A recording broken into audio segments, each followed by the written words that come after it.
बिस्मिल्लाहिर्रहमानिर्रहीम अस्सलाम वालेकुम। देखें, आज हमने पढ़ना है बायोटेक्नोलॉजिकल इंपॉर्टेंस ऑफ एंजाइम। सबसे पहले हम बात कर लेते हैं इंट्रोडक्शन की। इंट्रोडक्शन में एंजाइम्स होते क्या हैं? एंजाइम्स एक्चुअली क्या हैं? बायोलॉजिकल बायोकेमिकल कैटलिस्ट हैं। ये क्या करते हैं? किसी भी केमिकल रिएक्शंस को स्पीड अप कराते हैं। एंजाइम्स प्रोटीन इन नेचर होते हैं। प्रोटीन इन नेचर होने की वजह से ये हाईली स्पेसिफिक होते हैं। Highly specific to substrate concentration, pH, temperature and different environmental factors.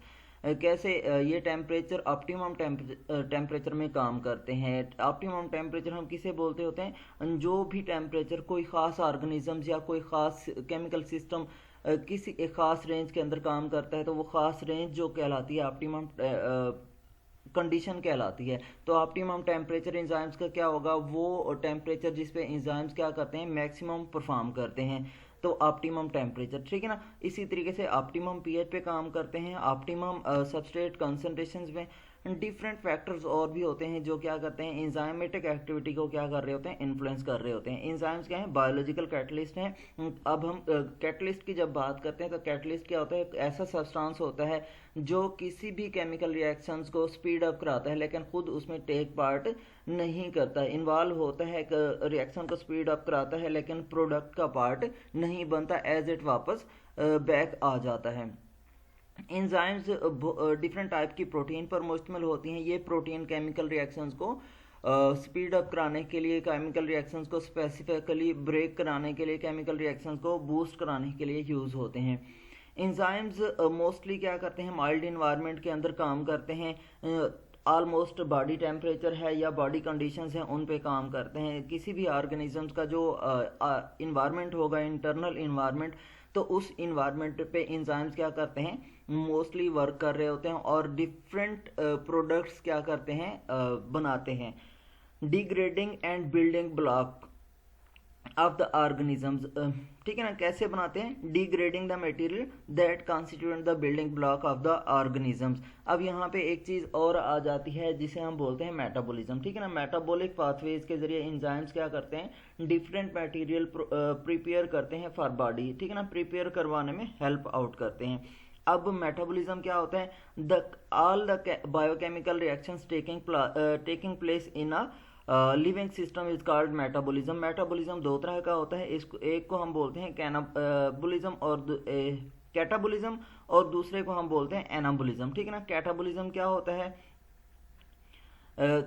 Catalysis, ठीक है ना। ब्रेक डाउन, जो लार्जर मालिक्यूल्स होते हैं वो ब्रेक होते हैं इनटू स्मॉलर मालिक्यूल्स में, जबकि एनाबॉलिज्म में जो स्मॉलर मालिक्यूल्स होते हैं वे आपस में जुड़कर लार्जर मालिक्यूल्स बना रहे होते हैं। तो ये फिनोमिना हमारी बॉडी के अंदर हो रहा होता है। हम क्या करते हैं? प्लांट्स, वेजिटेबल, ठीक है ना।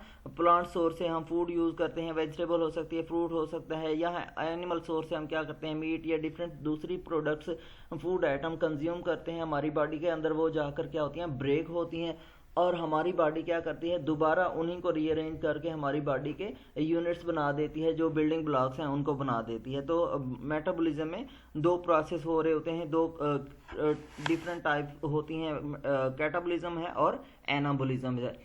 एंजाइम्स क्या करते हैं? हाईली स्पेसिफिक होते हैं। Highly specific to substrate concentration, highly specific to क्या होते हैं? जो सबस्ट्रेट की टाइप है उस पे, ठीक है ना। लॉक एंड की मॉडल जैसे आपने एफएससी में पढ़ा था, उसमें क्या था कि एंजाइम्स क्या होती है?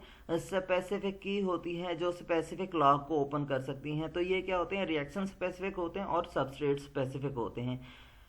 स्पेसिफिक रिएक्शन को कैटलाइज करेगा। हर एंजाइम्स क्या होगा? हर रिएक्शन के लिए स्पेसिफाइड होगा, और हर एंजाइम्स ही हर सबस्ट्रेट के लिए स्पेसिफाइड होगा। इसकी मैं मिसाल ऐसे लेता हूँ, अगर प्रोटीन की ब्रेक डाउन करवानी है तो वहाँ पे क्या करेंगे? प्रोटीनेजेज होंगे। अगर लिपिड की ब्रेक डाउन होगी तो लाइपेजेज होंगे। हमारे पास कार्बोहाइड्रेट की ब्रेक डाउन है तो वहाँ पे अमाइलेजेस काम करेंगे, ठीक है ना। ये डिफरेंट कैटेगरीज हैं, डिफरेंट सबस्ट्रेट्स जो स्पेसिफिसिटी है और रिएक्शन स्पेसिफिसिटी है, ये एंजाइम्स की क्या है? स्पेसिफिक नेचर है। अब फर्दर एंजाइम्स को बायोटेक्नोलॉजिकली यूज़ करके डिफरेंट प्रोडक्ट्स बनवाने के लिए यूज़ किया जाता है। सबसे पहले हम देखते हैं क्लासिफिकेशन। यहाँ पे क्लासिफिकेशन में ऑक्सीडो रिडक्टेज ये क्या करते हैं, transfer of hydrogen and oxygen atom और electron from one substrate to another. क्या करते हैं ये ऑक्सीडो रिडक्टेज जो ग्रुप ऑफ एंजाइम है ये क्या करता है, हाइड्रोजन ऑक्सीजन या group of atom oxygen atom या इलेक्ट्रॉन को क्या करता है एक सबस्ट्रेट से दूसरी सबस्ट्रेट में मुंतकिल कराते हैं। इसकी एग्जांपल में हमारे पास ऑक्सीडेजेज हैं, हाइड्रोजिनेजेज हैं। ट्रांसफरेजेस का क्या काम होता है, ये क्या करते हैं स्पेसिफिक ग्रुप को ट्रांसफर कराते हैं। अमाइनो ग्रुप हो सकता है, फास्फो ग्रुप हो सकता है, कोई भी ग्रुप हो सकता है, उसको जैसे क्या करा सकते हैं डिफरेंट सबस्ट्रेट्स के अंदर ट्रांसफर करा सकते हैं। ट्रांसअमाइनेज है, काइनेजेज हैं, हाइड्रोलेजेज हाइड्रोलाइसिस ऑफ अ सबस्ट्रेट, ठीक है ना, ब्रेक डाउन कराते हैं किसी भी सबस्ट्रेट की। इसमें एस्ट्रेजेज हैं, डाइजेस्टिव एंजाइम्स आ जाते हैं, आइसोमरेजेज ये क्या करते हैं आइसोमर फॉर्मेशन में, मतलब कि डिफरेंट स्मॉलर सबस्ट्रेट यूनिट्स को क्या कर रहे होते हैं डिफरेंट फॉर्म्स के अंदर आइसोमर्स के अंदर तब्दील कर रहे होते हैं। आइसोमर्स हमने बायोकेमिस्ट्री में देखा कि बायोकेमिस्ट्री में आइसोमर्स क्या हैं, आइसोमर्स ऐसे सब्सटेंस होते हैं जिनके स्ट्रक्चरल फार्मूला क्या होता है डिफरेंट होता है लेकिन केमिकल फार्मूला सेम होता है। तो एंजाइम्स क्या करते हैं डिफरेंट मॉलिक्यूलर फॉर्म्स के अंदर सबस्ट्रेट को कन्वर्ट कर देते हैं। इसमें फास्फो हेक्सो आइसोमरेज है और फ्यूमरेज वगैरह हैं। लाइएजेज हैं, ये क्या करते हैं non hydrolytic removal of a group, ठीक है ना, in the absence of water क्या करते हैं ये किसी भी सबस्ट्रेट से किसी भी ग्रुप को रिमूव कराएंगे या addition of a group to a substrate. इसमें डी कार्बोक्सिलेजेज हैं और एल्डोलेजेज हैं। लाइगेजेज सेंथिटेजेज एंजाइम्स, ठीक है ना, लाइगेजेस क्या करते हैं joining of two molecule by the formation of new bonds, new bond बनाकर क्या करते हैं टू मॉलिक्यूल्स को आपस में जोड़ देते हैं। सिट्रिक एसिड सेंथिटेज यहाँ पे एग्जांपल है। अब हम बात कर रहे थे एंजाइम्स की, तो एंजाइम्स क्या है हमारे पास देखें लॉक एंड की मॉडल के तहत हर एंजाइम्स क्या होता है स्पेसिफिक इन नेचर होता है और वो क्या करता है स्पेसिफिकली काम करता है, ठीक है ना। अब यहाँ पे क्या है सबस्ट्रेट है, सब एंजाइम्स यहाँ पे क्या आपस में मिलेंगे, एक्टिव साइट के साथ सबस्ट्रेट मिलेगी और ये क्या करेगी active site enzyme substrate complex बना देगी। ये एंजाइम सबस्ट्रेट कॉम्प्लेक्स क्या करेगा बाद में एंजाइम सबस्ट्रेट के ऊपर एक्शन करेगा, एक्शन करने के बाद उसको ब्रेक कर देगा, ब्रेक करने के बाद एंजाइम्स यहाँ से दोबारा क्या हो जाएगा फ्री हो जाएगा, सबस्ट्रेट को तोड़कर दोबारा नेक्स्ट सबस्ट्रेट को तोड़ने के लिए चला जाएगा। तो इसीलिए क्या है एंजाइम्स जो हैं केमिकल रिएक्शन में टेक पार्ट, ठीक है ना, नहीं करते, ये सिर्फ और सिर्फ कैटालिसिस करवाते हैं, ब्रेक डाउन करवाते हैं, रिएक्शन को स्पीड अप कराते हैं, बूस्ट कराते हैं।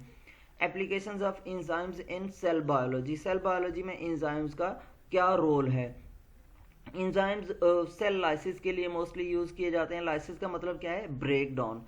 अब मैकेनिकल डिस्ट्रप्शन जो होती है वो जो डीएनए कंपोनेंट्स होते हैं या दूसरे सेल कंपोनेंट्स होते हैं उनको डैमेज करती है, इसीलिए एंजाइम्स को क्या किया जाता है स्पेसिफिक साइट्स के ऊपर ब्रेक करने के लिए यूज़ किया जाता है। और दूसरा मैकेनिकल जो सेल लाइसिस है डिस्ट्रप्शन है वो स्पेसिफिक साइट पे भी क्या कर सकती है कट नहीं कर सकती, इसीलिए क्या किया जाता है एंजाइम्स को for cutting specific DNA nucleotide, ठीक है ना, स्पेसिफिक जो पोर्शन होता है जीन का वो काटने के लिए यूज किया जाता है, ठीक है ना। अब यहाँ पे host lytic enzyme system which can provide biological specificity to the process of cell lysis and product release shows an interesting potential for controlled lysis. Enzyme जब हम अप्लाई करते हैं तो क्या होती है कंट्रोल्ड लाइसिस होती है, जहाँ पे बायोटेक्नोलॉजिस्ट क्या करना चाहता है कट करना चाह रहा होता है वहां से वो क्या कर सकता है कट कर सकता है properly. Cell wall lytic enzymes are valuable tool for the biotechnologist. Cell wall की ब्रेक डाउन करवाना, फिर many application in medicine. Cell wall की ब्रेक डाउन कराने के लिए जो डिफरेंट हमें पता है जो बैक्टीरियल सेल्स हैं उनकी क्या होती है सेल वॉल होती है, और प्लांट सेल्स होते हैं उनके सेल के बाहर भी क्या होती है सेल वॉल होती है, जबकि एनिमल सेल में सेल मेम्ब्रेन होती है सेल वॉल नहीं होती। तो यहाँ पे मेडिसिन प्रोडक्शन में मेडिसिन एप्लीकेशन में एंजाइम्स का बहुत बड़ा रोल ऐसे है कि जब भी कोई पैथोजेनिक बैक्टीरिया ह्यूमन बॉडी के अंदर दाखिल होगा तो उसकी डिटेक्शन के लिए कि सेल वाल कहाँ पे मौजूद है, और सेल वाल की डिस्ट्रक्शन के लिए क्या होते हैं, एंजाइम्स यूज़ होती हैं सेल वाल लाइटिंग के लिए। इसी तरीके से जो मेडिसिन तैयार की जाती हैं तो वो भी सेल डिफ्रेंशिएशन की बेस पे कि इस सेल को डैमेज करना है और इस सेल को कुछ नहीं कहना है, इस सेल इंटीग्रिटी को बहाल रखना है। तो इसीलिए क्या होते हैं, सेल स्पेसिफिक मेडिसिन होती हैं, जितनी भी हमारे पास एंटीबायोटिक होती हैं, ये सिर्फ और सिर्फ किसको डिस्ट्रक्ट करेंगी, बैक्टीरियल सेल को डिस्ट्रक्ट करती हैं। Diversity of potential application has conducted to the development of lytic enzyme system with specific characteristics suitable for satisfying the requirement of each particular application। ठीक है ना, ये क्या करते हैं, फूड इंडस्ट्री है, एग्रीकल्चर इंडस्ट्री है, और दूसरी इंट्रासेलुलर प्रोडक्ट बनाने के लिए यीस्ट और बैक्टीरिया से, ठीक है ना, बनाने के लिए क्या होते हैं, एंजाइम्स यूज होते हैं। तो ये एंजाइम्स क्या होते हैं, लाइटिक एंजाइम्स स्पेसिफिक करैक्टरिस्टिक्स होते हैं और स्पेसिफिक प्रोडक्ट के लिए रिक्वायर्ड होते हैं। मिसाल के तौर पर आपने क्या कराना है, एथेनॉल बनाना है तो आपको क्या होंगे, वहाँ पे कुछ और एंजाइम्स चाहिए होंगे आपको, ठीक है ना, शुगर ब्रेक डाउन के लिए डिफरेंट एंजाइम्स चाहिए होंगे, ग्लूकोज मेटाबॉलिज्म के लिए डिफरेंट एंजाइम्स। तो हर एंजाइम्स क्या होता है, स्पेसिफिक होता है और उससे क्या होती है, स्पेसिफिक प्रोडक्ट ही बनती है। Application of enzymes in molecular biology की जब हम बात करते हैं, nucleic acid used for molecular cloning. Molecular cloning के लिए क्या होते हैं, न्यूक्लिक एसिड्स को यूज किया जाता है। कैन बी ऑफ नेचुरल और सिंथेटिक ओरिजिन। ये जो न्यूक्लिक एसिड्स हैं ये क्या हो सकते हैं, नेचुरल हो सकते हैं या सिंथेटिक ओरिजिन से हो सकते हैं। And their length ranges from few to several thousand nucleotide. Length क्या हो सकती है, फ्यू न्यूक्लियोटाइड से फ्यू थाउजेंड न्यूक्लियोटाइड्स, ठीक है ना, सेवरल थाउजेंड न्यूक्लियोटाइड्स हो सकती हैं। ये न्यूक्लिक एसिड एक्सटेंसिवली इनको क्या किया जा सकता है, यूज़ किया जा सकता है स्पेसिफिक करैक्टरिस्टिक्स और प्रॉपर्टीज़ हासिल करने के लिए, प्रोडक्ट्स की जो प्रोडक्ट्स हैं उन स्पेसिफिक प्रोडक्ट्स हासिल करने के लिए। सच मैनिपुलेशन इंक्लूड प्रोपेगेशन। क्या की जाती है, प्रोपिगेट इन न्यूक्लियोटाइड्स को किया जाता है ताकि उनकी चेन लेंथ को बढ़ाया जा सके। लाइगेशन है, डाइजेशन है, addition of modification group such as phosphate और मिथाइल ग्रुप, ठीक है ना, उसको ब्रेक किया जाएगा, डाइजेस्ट किया जाएगा, एसोसिएट कर दिया जाएगा, ऐड कर दिया जाएगा। तो इस तरीके से क्या है, स्पेसिफिक ग्रुप ऐड कर दिए जाते हैं मॉलिक्यूलर बायोलॉजी में। ये जो मॉडिफिकेशंस हैं ये क्या करती हैं, polymerase catalyzed by polymerase ligases, nucleases, phosphatases and methylases respectively। ठीक है ना, ये डिफरेंट एंजाइम्स हैं, इन जो हमारे पास डिफरेंट क्या हो रही हैं, प्रॉपर्टीज हैं उनको अचीव कर रहे हैं। Enzymes and pharmaceutical industries. Insulin की यहाँ पे बात आती है। इंसुलिन क्या है, एक हार्मोन है जो सिर्फ और सिर्फ कहाँ पे प्रोड्यूस होता है, कहाँ पे बनता है, पेंक्रियाज के अंदर। अब सबसे पहले ये क्या करता है, ब्लड ग्लूकोज लेवल को कंट्रोल करता है। जब किसी भी शख्स के अंदर ब्लड ग्लूकोज कंट्रोल नहीं होगा तो वो डायबिटिक पेशेंट हो जाएगा और डायबिटीज़ मेलाइटिस, ठीक है ना, क्या करती है, सेवरल डेथ्स रिपोर्ट हुई हैं डायबिटीज़ मेलाइटिस की वजह से, और एक बहुत पेनफुल डिजीज़ है। इसको क्योर करने के लिए 1922 के अंदर लियोनार्ड थॉम्पसन ने क्या किया, एक जीन आइसोलेट किया जेनेटिक इंजीनियरिंग के थ्रू, उस जीन को इंट्रोड्यूस कराया बैक्टीरिया के अंदर। बैक्टीरिया में इंट्रोड्यूस कराने के बाद उस बैक्टीरिया को प्रोपिगेट होने दिया। जब वो प्रोपिगेट हुआ, उसने अपनी तादाद बढ़ाई, तो वहाँ से क्या है, इंसुलिन प्रोड्यूस होना शुरू हो गई। उस इंसुलिन को क्या किया गया है, यूज़ किया गया further for the disease, cure of disease. अब क्या है, plasmid DNA is extracted from the bacterium. Plasmid क्या है, बैक्टीरिया से एक्सट्रैक्ट किया गया, उसको कट किया गया रेस्ट्रिक्शन एंजाइम्स के जरिए ताकि उसको प्लाज्मिक वेक्टर के अंदर तब्दील किया जा सके। इस प्लाज्मिड वेक्टर को बाद में क्या है, ह्यूमन जीन इंट्रोड्यूस कराया गया। ह्यूमन जीन इंट्रोड्यूस कैसे कराया गया, रिकॉम्बिनेंट डीएनए टेक्नोलॉजी के थ्रू। अब ये जो रिकॉम्बिनेंट डीएनए था, DNA containing modified genetic makeup, bacterial cell में इंट्रोड्यूस कराया गया और बैक्टीरिया ने क्या करना शुरू कर दिया, मल्टीप्लाई करना शुरू कर दिया और फर्मेंटेशन टैंक के अंदर इंसुलिन प्रोड्यूस की। इंसुलिन को एक्सट्रैक्ट किया गया, प्योरीफाइड किया गया और उसको बॉटलिंग की गई। फिर उसको इंजेक्ट किया गया डायबिटिक पेशेंट्स के अंदर, ताकि उसका क्या किया जा सके, देखा जा सके आया कि वो डैमेज कर रही हैं, जो बेनिफिट दे रही हैं या नहीं दे रही, जो या डैमेज कर रही हैं। तो इस तरीके से इंसुलिन बायोटेक्नोलॉजी के थ्रू बैक्टीरिया से प्रोड्यूस की गई।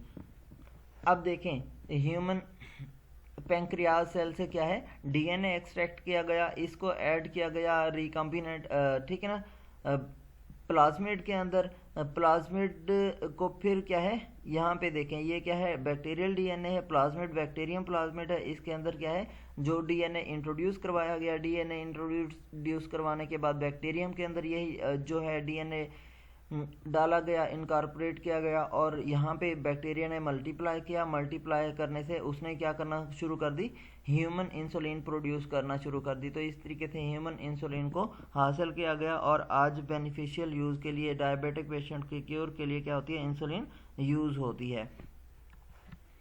इंजाइम्स एंड ब्रीविंग इंडस्ट्री, ठीक है ना, बियर मेकिंग इंडस्ट्री के अंदर इंजाइम्स का क्या रोल है, वाइन मेकिंग इंडस्ट्री के अंदर इंजाइम्स का क्या रोल है, ब्रीविंग इंडस्ट्री के अंदर इंजाइम्स बार्ले को क्या करती है, जो कम्प्लेक्स कार्बोहाइड्रेट्स होते हैं उनको ब्रेक करके सिंपलर में तब्दील करा देती है बियर प्रोडक्शन के अंदर। ये स्टार्च और प्रोटीन को क्या करती है, सिंपलर शुगर में तब्दील करेगी, अमाइनो एसिड में तब्दील करेगी, पेप्टाइड्स में, और यीस्ट फॉर फर्मेंटेशन, ठीक है ना। जब ये सिंपलर वन में तब्दील हो जाएंगे तो फिर क्या किया जाता है, यीस्ट को यूज़ किया जाता है फर्मेंटेशन के लिए। Industrially processed barley enzymes are widely used in the brewing process to substitute for the natural enzymes found in barley। अब अमाइलेज और ग्लूकानेजेस प्रोटीएजेस क्या करते हैं, पॉलीसैकेराइड को सेपरेट करते हैं और प्रोटीन्स को सेपरेट करते हैं माल्ट के अंदर। फिर इन्हीं को क्या किया जाता है, यूटिलाइज किया जाता है। जो हमारे पास वर्ड आएगा उसको यूटिलाइज किया जाएगा for the fermentation purpose. Fermentation से क्या होगा, अल्कोहल और कार्बन डाइऑक्साइड बनेगी। ये अल्कोहल क्या है, बियर है। जर्मिनेशन ऑफ बार्ले, यहाँ पे अमाइलेजेस क्या करेंगे, एक्ट करेंगे, स्टार्च को ब्रेक डाउन करेंगे, और प्रोटीनेजेस प्रोटीन्स को ब्रेक डाउन करेंगे। अब ये क्या हो जाएंगे, सारे के सारे सब्सटेंस, प्रोटीन्स, विटामिन और सॉल्युबल शुगर्स अलग अलग हो जाएंगी। इन सब को हम क्या बोलते हैं, वर्ट बोलते हैं। इस वर्ट की क्या की जाएगी, ये जो शुगर्स हैं यीस्ट की मदद से उसकी क्या कराई जाएगी, फर्मेंटेशन। इस फर्मेंटेशन के नतीजे में क्या है, अल्कोहल और कार्बन डाइऑक्साइड प्रोड्यूस होगा। ये अल्कोहल क्या है, बियर। इस तरीके से क्या की जाती है, माल्ट इंडस्ट्रीज़ के अंदर माल्ट बेवरेजेस प्रोड्यूस की जाती हैं, और बियर भी बार्ले वगैरह से प्रोड्यूस की जाती है। Enzymes and the food industry, food industry के अंदर इंजाइम्स का क्या रोल है। Bread making is one of the most common food processing technique through the world. Through the bread production of different countries very in the finished form. तो क्या है, bread making industry के अंदर enzymes का बहुत बड़ा role है। कैसे रोल है, ये क्या करते हैं, कम्प्लेक्स कार्बोहाइड्रेट जो हैं उसको ब्रेक कराने के लिए यूज़ किए जाते हैं सिंपलर फॉर्म्स के अंदर, जैसे मोनोसैकेराइड्स, डाइसैकेराइड्स के अंदर कन्वर्ट कराए जाते हैं। अब जो loaf of bread begins to degrade in quality as soon as it leaves the oven. अगर हम वैसे ही बात करें, जैसे कम्प्लेक्स कार्बोहाइड्रेट अगर ब्रेक ना हो तो एज सच बात करें ब्रेड की, तो ब्रेड क्या होती है, जल्दी ख़राब होना शुरू हो जाती है। जल्दी ख़राब होना क्यों शुरू हो जाती है, जो कम्प्लेक्स कार्बोहाइड्रेट्स हैं वो क्या करते हैं, जो वाटर होता है उसको जल्दी लूज कर देते हैं। जब वाटर को जल्दी लूज कर देंगे तो क्या हो जाएगा, केस हार्डनिंग का इशू आ जाता है, उसकी आउटर सरफेस क्या हो जाती है, हार्डर हो जाती है। जब आउटर सरफेस हार्डर हो जाएगी तो क्वालिटी ख़राब हो गई समझो, तो वो कंज्यूमर एक्सेप्टेंस के लाइक नहीं होगी। इसलिए क्या किया जाता है, माल्टोजेनिक एंजाइम्स अमाइलेज ऐड किए जाते हैं फ्लोर के अंदर। ये माल्टोजेनिक अमाइलेज क्या करते हैं, जो कम्प्लेक्स कार्बोहाइड्रेट्स होते हैं उनको ब्रेक करके सॉफ्ट टेक्सचर देते हैं और फ्रेश ब्रेड प्रोड्यूस करते हैं, ठीक है ना। सॉफ्ट टेक्सचर आएगा, जो मॉइस्चर रिटेंशन है वो ज़्यादा होगी। मॉइस्चर रिटेंशन ज़्यादा होगी तो क्या होगा, जो क्वालिटी ऑफ द प्रोडक्ट है वो बेटर होगी, और for longer period of time उसको क्या किया जा सकेगा, यूटिलाइज किया जा सकेगा। इसी तरीके से ये क्या करते हैं, बेटर क्वालिटी ब्रेड प्रोड्यूस कराने में अहम किरदार अदा करते हैं फूड इंडस्ट्री के अंदर। इसके अलावा फूड इंडस्ट्री के अंदर एंजाइम्स का बहुत बड़ा रोल है। चीज़ मैन्युफैक्चरिंग में हमारे पास बटर है, घी है, डिफरेंट कैंडीज़ वैरायटीज़ हैं, डिफरेंट हमारे पास फर्मेंटेड प्रोडक्ट्स हैं, बहुत ज़्यादा एंजाइम्स का क्या है रोल है। Enzymes and the agriculture industry, agriculture industry में क्या है, एंजाइम्स का बहुत बड़ा रोल है। कैसे? Prepare live stock feed prepare करने के लिए क्या है, एंजाइम्स यूज़ किए जाते हैं। यहाँ पे कैसे, जो ग्रीन फॉरेज होता है उसको क्या किया जाता है, सालोज के अंदर स्टोर किया जाता है। स्टोर करने के बाद उसको एंजाइम्स यूज़ किए जाते हैं, इनोकुलेट किया जाता है। अब ये एंजाइम्स क्या करते हैं, जो कम्प्लेक्स सब्सटेंसेस होते हैं, सेल वॉल होती है उसकी प्लांट्स की, उसको ब्रेक कर देते हैं। एनाएरोबिक रिस्पायरेशन के थ्रू फर्मेंटेशन होती है इसमें, और सॉल्युबल शुगर्स बनते हैं। अब यहाँ पे जैसे एंजाइम्स ब्रेक करेंगे, शुगर्स बनेंगी, शुगर की फर्मेंटेशन होना शुरू हो जाती है बाय लैक्टिक एसिड, जो कि ऐड किया जाता है। लैक्टिक एसिड क्या करेगा, जो कॉम्प्लेक्स कार्बोहाइड्रेट हैं फर्मेंटेशन के ज़रिए उनको ब्रेक कर देगा, तो क्या होगा, digestible system, digestible feed provide करेगा रूमिनेंट्स के लिए। और इस तरीके से क्या होगा, जो रूमिनेंट्स हैं उनकी एब्जॉर्प्शन कैपेसिटी या फीड उनकी यूटिलाइजेशन मैक्सिमम हो जाएगी और अवेलेबल न्यूट्रिएंट्स बढ़ जाएंगे। इसके अलावा इंडस्ट्री के एग्रीकल्चर इंडस्ट्री के अंदर हम बात करें तो जो प्लांट ब्रीडिंग एंड जेनेटिक्स है, यहाँ पे वही बायोटेक्नोलॉजी वाला रोल आ जाता है। एंजाइम्स रिस्ट्रिक्शन एंड न्यूक्लियसेस का काम करते हैं, लाइगेजेस का काम करते हैं, ठीक है ना, ब्रेक करते हैं, जोड़ते हैं। डिफरेंट बायोटेक्नोलॉजी के टूल्स यूज़ किए जाते हैं ताकि क्या की जाए, एग्रीकल्चर प्रोडक्ट्स की प्रोड्यूस को अमाउंट को बढ़ाया जा सके। अब लॉन्ड्री इंडस्ट्री में हम बात करें तो यहाँ पे स्टार्च है, प्रोटीन है, डिफरेंट स्ट्रेन्स आते हैं। उन स्ट्रेन्स को ब्रेक करने के लिए पार्टिकुलर एंजाइम्स यूज़ किए जाते हैं ताकि क्या किया जा सके, रिमूव किया जा सके वॉशिंग के थ्रू। ये बायोलॉजिकल वॉशिंग पाउडर इन्हीं से बनाए जाते हैं। एंजाइम्स क्या करते हैं, लॉन्ड्री इंडस्ट्री में अहम किरदार अदा करते हैं। डीएनए मैनिपुलेटिव एंजाइम्स, न्यूक्लियसेस हैं, ये एंजाइम्स क्या करते हैं, cleave the phosphodiester bond. There are two types of nucleases.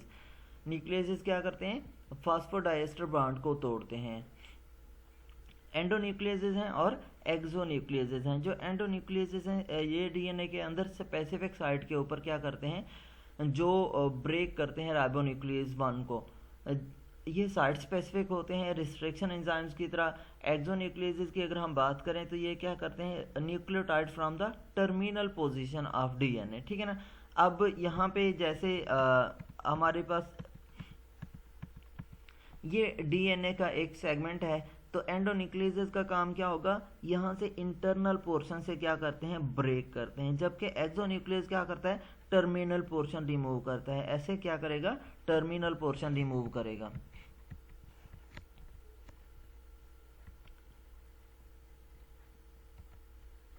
उसके बाद आ जाता है लाइगेज। ये क्या होते हैं, जॉइनिंग एंजाइम्स हम इनको बोलते हैं। ये क्या करते हैं, बाइंडिंग करवाते हैं स्पेसिफिक साइट के ऊपर। जो न्यू डीएनए सेगमेंट होगा या जीन होगा उसको क्या करते हैं, स्ट्रैंड के साथ लिंक करवाते हैं, फास्फोडाइएस्टर बॉन्ड बनवाते हैं। ये बायोलॉजिकल ग्लू का काम करते हैं, मतलब कि जो डिफरेंट एंजाइम्स के पार्ट्स होते हैं 3 प्राइम और 5 प्राइम पे उनको जहाँ जहाँ जगह बनेगी वहाँ पे अटैच करवाते हैं। रिवर्स ट्रांसक्रिप्टेज एंजाइम्स, ये क्या करते हैं, convert RNA template into DNA strand. ये क्या करते हैं, आरएनए टेम्पलेट को डीएनए स्ट्रैंड में तब्दील कर देते हैं। ये क्या होता है, कम्प्लीमेंट्री है आरएनए स्ट्रैंड के लिए, जो क्या होता है, कम्प्लीमेंट्री टू आरएनए स्ट्रैंड, मतलब कि आरएनए स्ट्रैंड जैसा ही होता है डीएनए स्ट्रैंड, जो रिवर्स ट्रांसक्रिप्टेज बनवाते हैं। Reverse transcription is also take place in retrovirus HIV में, ठीक है ना। जो आरएनए है वो किस में तब्दील हो जाता है, डीएनए स्ट्रैंड में तब्दील हो जाता है, लेकिन डीएनए स्ट्रैंड एग्जैक्ट कॉपी होता है आरएनए का। DNA modifying enzymes, these enzymes either remove or add chemical groups to DNA. There are 4 types of these enzymes. First है अल्कलाइन फास्फेटेज। अल्कलाइन फास्फेटेज क्या करते हैं, ऑब्टेन्स किया गया इकोलाई से ये फास्फेट ग्रुप को रिमूव करता है जो 3 प्राइम एंड पे डीएनए के 3 प्राइम एंड पे मौजूद होते हैं। जबकि पॉलीन्यूक्लियोटाइड काइनेज क्या होता है, ये भी इक्वलाई से हासिल किया गया। ये 5 प्राइम पे क्या करता है, फास्फेट ग्रुप को ऐड करवाता है। टर्मिनल डी ऑक्सी न्यूक्लियोटाइड, ठीक है ना, न्यूक्लियोटाइडाइल ट्रांसफरेज है। It is an enzyme extracted from the calf thymus tissue. ये कहाँ से हासिल किया गया, काफ्थाइम टिश्यू से हासिल किया गया। It has the capacity to add 1 or more nucleotide in 3 prime end of DNA molecule. Topoisomerase, these are enzymes that help in the over winding of DNA। ये क्या करता है, जो वाइंडिंग हो रही होती है उसको कराता है। It's occur due to the double helix structure of DNA. Double helix structure की वजह से during DNA replication and transcription DNA becomes overwound ahead of replication fork. Enzymes in therapy, यहाँ पे डिफरेंट एंजाइम जैसे ब्रोमोलिन है, रेनिन है, papain है। ब्रोमोलिन क्या करता है, थेरापी में कैसे अपना अहम किरदार अदा करता है। ये स्टेम ऑफ पाइनएप्पल से हासिल किया जाता है। ये क्या करता है, इंडाइजेशन और इन्फ्लेमेशन को क्योर करने के लिए इस्तेमाल होता है। रेनिन है, ये काफ से हासिल किया गया। ये मिल्क प्रोटीन को डाइजेस्ट करवाने में यूज़ होता है। पपेन है, ये मीट टेंडराइजेशन में अहम किरदार अदा करता है और नेक्रोटिक टिश्यूज़ को लूजन करने में अहम किरदार अदा करता है। यहाँ तक कोई सवाल हो तो पूछ सकते हैं।